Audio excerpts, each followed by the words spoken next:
Am I the asshole for choosing to sleep on my weekends? I, female 35, have a stepdaughter, female 13, who spends every other weekend at my home. My husband and I have 3 kids, 4 months, 2 years, and 4 years.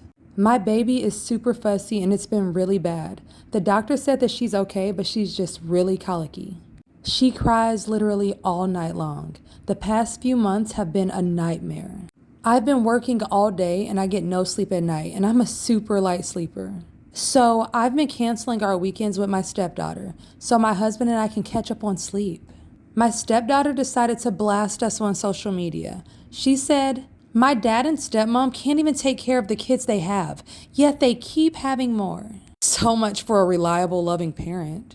Followed by my husband's family asking her what's wrong. She let them know that we keep canceling on her time. It's not just her time, it's also her dad's, and it's been a very difficult situation for both of us. My in-laws are now saying that we're the assholes in the situation. They stopped helping us with our younger kids altogether. Am I the asshole here? I just feel like it's circumstance. No one asked for a colicky baby.